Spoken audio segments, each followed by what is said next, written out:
believed in craft and they believed in making beautiful things for children. And they were made with love. And I think that is a thing that, you know, you talked about AI. I think that is something that future generations will miss if that's what they're, you know, left to enjoy. I think it was absolutely about the craft and about the love and the talent involved in it, and a kind of unified belief in making great things. Children may be young, Jackie, but as you rightly say, they are discerning. They very much are, and they can smell good quality a mile off, and they love it. Yeah, and it has such an impact on lives as well, and futures, and just to hear those theme tunes as well, it just takes you back instantly, doesn't it? Thank you so much, both of you, for sharing the memories. Jackie Edwards and Jean Flynn there, who used to work at Cosgrove Hall. It's worth saying as well, that permanent gallery, which is now opened, which you can go to, you can look at all of the archive. It's at the Sale Library in Manchester, and it's got all of that amazing stuff just clustered in there to go and see and enjoy. If you really want to get into terms of Postman Pat, you have to drive across America with young children listening to it. Anyway, that's it. Dan McAdam and Tom Fielden, our editor, studio director, Jack Graysmore. Bye-bye.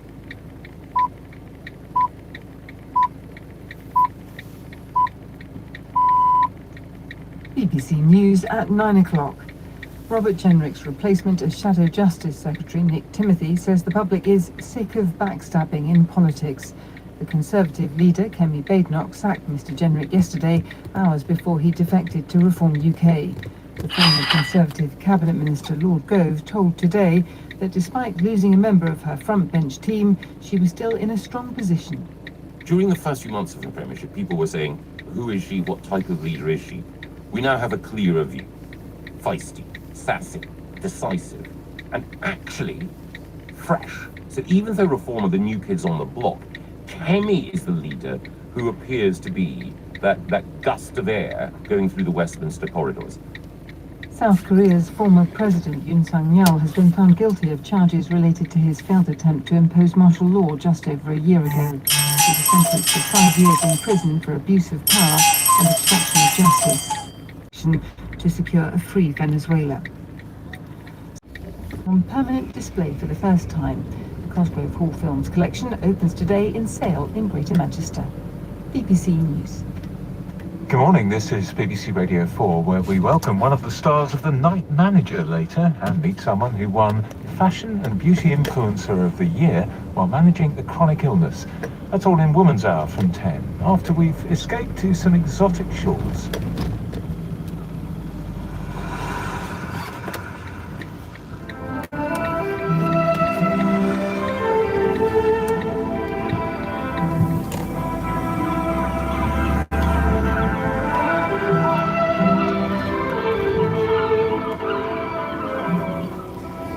My castaway this week is the writer and showrunner Jesse Armstrong.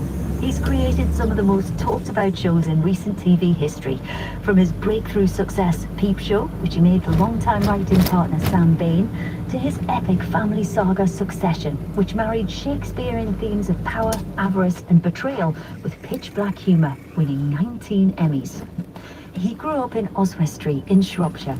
After moving to Manchester to study American literature at university and to rave at the Hacienda, he spent time working as a researcher in the House of Commons.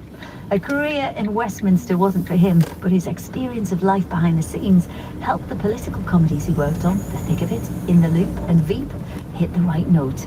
Speaking of which, he says, the hardest thing to get right in any work of art, and certainly in a TV show, the single most essential and ineffable thing you're looking for is a tone. Jesse Armstrong, welcome to Desert Island Discs. Thank you very much. I'm very pleased to be here. Well, listen, let's start with getting the tone right, Jesse. Is that something that you have in mind from the beginning, like the atmosphere of a piece that you want to create, or does it come in the making of it? Yeah, I was waiting for you to get to the end of that sentence to find out what wisdom I had coming, and I didn't disagree with it, but I think what's so very difficult about it is you can't sit down and write a tone, right? I guess it comes from a culmination of your experiences and the other stuff you've watched and what you want to do, and then you have to achieve it through a script, through the casting, through your collaborators in all the different departments of its TV show. And that's, I guess, what the showrunner role is somebody who's trying to protect or create that tone. Could you try and kind of explain Succession, for example? What's the tone that you're trying to hit there? When I pitched the show, it was Feston meets Dallas. Feston meets Dallas. So it's a Danish art film about a dysfunctional family, and Dallas. Most of your listeners of our age will know what Dallas was. Irresistible, commissioned instantly. So I guess, it has a sort of grabby, melodramatic family, who's going to be the boss of this conglomerate going forward story, but shot like Feston in a rather documentary way. I'm interested in the details of people's lives. Do you listen to music while you're writing? Yes, I do. It's a sort of easing into the warm bath. It can be quite lonely. I've got trying not to have any other distractions. It's sort of a friend when there's no other friends around. It makes the day feel a little less ice wall. So I do. And as in an ice wall that you're climbing. Exactly. I can't listen to any lyrics, and I've found through process of elimination that like Baroque music, is the best for me. Interesting. Yeah. Why is that? Do you think frilly keeps it active, keeps the brain going? I think so. A bit frilly, Yeah. a bit grid-like, a bit progressions, modulations, coming back, iterations. The good part is when you forget that you're listening on, and you suddenly, if you have feel like you're on a hot streak, you suddenly kind of wake up after 20 minutes or a half an hour, or 45 minutes if you're like, the record still go around on the turntable. That's the good bit. But if you are listening to it, I think there's something, especially Succession, there's something about that feeling of 17th, 18th century filigrees and delicateness and, private wealth, public squalor. You feel like you could be, it's quite Venetian, right? And It's quite sumptuous. The whole thing is. Exactly. Yeah. And slightly dangerous liaisons, scary social maneuverings. All right, well, let's get into your discs now that you're taken to the desert island. Your first, Jesse Armstrong, what's it going to be? It's the Beatles, A Day in the Life. Why this one? The Beatles were the sort of first band I loved. I had a cassette of the White Album that I played when I was, a little boy, almost 9, 10. And I guess the mixture of some of the melodies and even lyrics are sort of childlike. There's some quite child-friendly songs, and then there's some extremely avant-garde stuff that blew my head off, I guess, when I was first listening to it. When they were probably at their cultural nadir in the 80s, I was a strong Beatles fan. And this is an interesting combination of both those things, right? Because this is the splicing of another great writing partnership, Lennon and McCartney. Yeah, I mean, it's got, like all songs you probably love, it's got lots of things, and I love thinking about their collaboration, and you can hear the collaboration in this is absolutely distinct, right? I think it's recorded in 1967, and you can, to hear something that's both like the ultimate, in one way, expression of the 60s, which also somehow in a sort of darkness, and the fact that, late, the last song on the album pretty much somehow feels sort of Joan Didion-y and end of the 60s and something darker coming. But they're like 24, 20, 26. I think Paul McCartney's maybe 24, 25. And John Lennon only a couple of years older. And they're such young men. And this is an extraordinary avant-garde piece of art that they made together.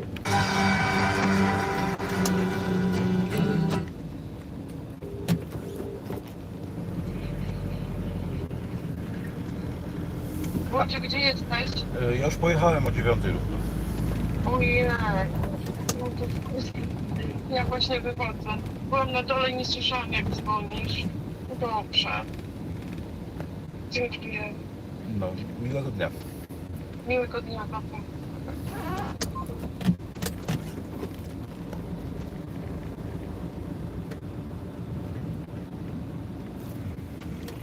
I saw the photograph.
towards Fenchurch Street, and still 15-minute delays for Chiltern lines, trains in and out of Marylebone, and delays in watching what's been happening in Westminster this week.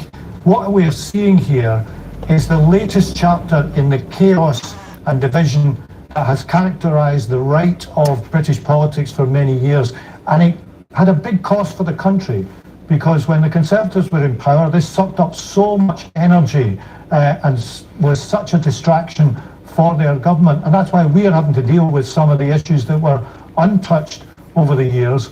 So I don't think we're at the end of this.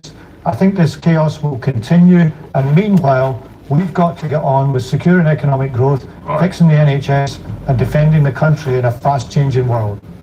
Now, what of the accusations and that Britain is broken? Come to that in just a moment. But in the first hour, just so that we put a full stop to that, although I'm sure some of my colleagues would take it on, quite rightly so, by the way, I asked, who do you think emerged? I think the actual question was, who was the broader grin this morning? Kemi Badenoch or Nigel Farage? Who had a better day of it? And I spent the 9 o'clock news going through so many of your texts and emails and votes and whatever it might be. And I have to say, it's about 80% reckon that Badenoch came out of events yesterday better than Nigel Farage. Around 8 out of 10, certainly no less than 8 out of 10. So that's the aspect of who was the victor yesterday. But what of Britain being broken? We did touch a bit on that in the first hour. Here's one called Matt in Stafford. How broken is Britain? It is not the Britain I remember from 2010 to 2014. It isn't. Okay. We have made a series of mistakes. People are struggling a lot. I mean, personally, I'm struggling. I mean, financially, it is very, very difficult out there at the moment. And let's continue that theme of the brokenness with Steve in Manchester. Your take on it. Steve, good morning. Good morning. I'm very much of the opinion that Britain is broken. Where do you see the breaks? Tell me where it's broken. It's the leadership. The leadership doesn't matter which party you're in. The leadership's either not qualified to lead the country. Imagine it like a big company. You've got finance department, you've got HR, you've got pensions, you've got all the benefits of the workforce. They're not looking after the workforce. They're certainly not looking after the money of the company, i.e. the country. Mm-hmm. I'm really concerned that we've got people in positions that are not qualified enough to hold those positions. And it doesn't matter which party you're talking about. If I asked you to look back over recent years, I've no idea how old you are, Steve, but when did you last get the sense that, by and large, the country seemed to be, obviously with the occasional bump in the road, but seemed to be on the right track? I think it's sort of the early Conservative last time round. Right. Because they came in with... Hello?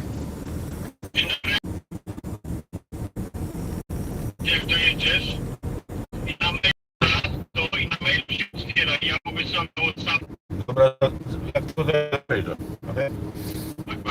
Bye bye.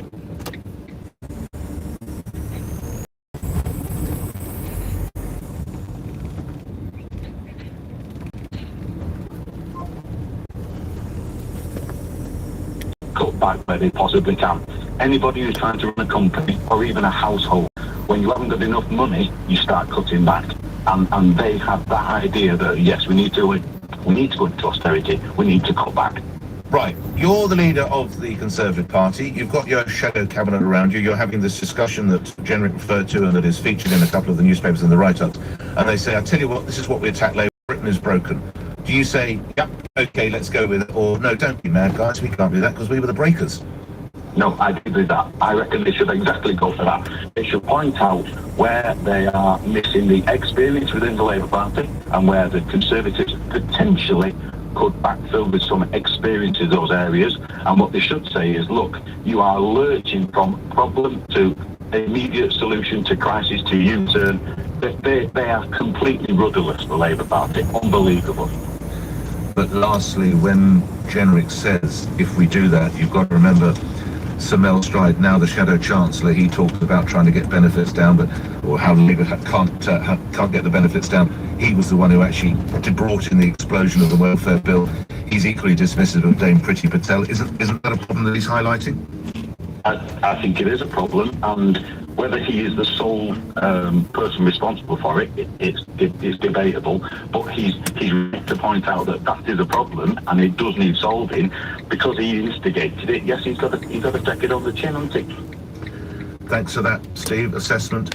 William says Farage broke Britain with Brexit. John says, of course, Britain is broken. It doesn't matter whether you're trying to get a hospital appointment, your children in their schools, or, as you said yesterday on the radio, Nick, the number of potholes at a record high. The truth of the matter is it started under the Conservatives, the Lib Dems had a hand in it, and now it's getting worse under Labour. That is the reality.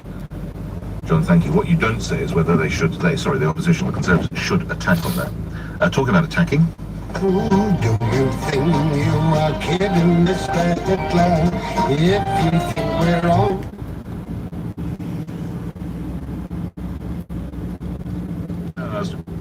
Forces for war. If you are a veteran, would you want to go back and be part of Dad's army? 9:15 LBC News headlines read by Dominic Ellis. Robert Jenrick is resisting pressure to call a by-election in his Newark constituency despite defecting to Reform UK. A cabinet minister has told Nick the head of West Midlands Police should resign after losing the confidence of the Home Secretary. And President Trump has praised the Venezuelan opposition leader after she gave him a Nobel Peace Prize medal. LBC weather, cloudy but dry for most. Showers in the north and in the west. Cooler, a high of 10 degrees. LBC Travel, I'm Joanne Webb. Severe delays on the M25 anti-clockwise from junction 26 at Waltham Abbey to 25 at the A10. It was after an accident that happened earlier. It slows still for about 20 minutes. In Woolwich, Wellington Street remains closed both ways at the South Circular Road because of an ongoing police investigation. On the Underground, the Northern Line can't run between Camden Town and Edgware. Then there are minor delays on the rest of the line. Also, minor delays on the Bakerloo line. C2C trains are running now between Fenchurch Street and Barking, but with delays of about 20 minutes. And minor delays on the Suffragette line as well between Gospel Oak and Barking Riverside. And that was after a train broke down earlier. This is LBC. The Housemaid is the UK box office #1. Critics are calling it outrageously enjoyable. Guilty as charged. It's wickedly entertaining. It's a crazy story. I guess we're going to find out. And wild. We're in about his family. I know you shouldn't be here. A must-see. He lied about everything. Nail-biting fun. I don't know what's been going on with her lately. Sydney Sweeney. Amanda Seyfried. Let me know how it ends. The Housemaid, only in cinemas now. Call Nick Ferrari now. 0345 6060 973. This is LBC. So, close your eyes, picture the scene. Just you and me, alone, enjoying breakfast on our own little island. Sounds perfect, right? Yeah. Great, because I've booked Wix to design our new kitchen. At Wix, we have over 80 kitchen styles to choose from, with prices from under £3,000. And right now, find big savings in the Wix kitchen sale. Book a free design appointment and feel as proud as a peacock with Wix. Terms apply. For the nappies, peekaboos and tea parties. Mess, tantrums and sleepless nights. All those yo-yos, action figures and shinies. Lifts to mates, lifts to parties.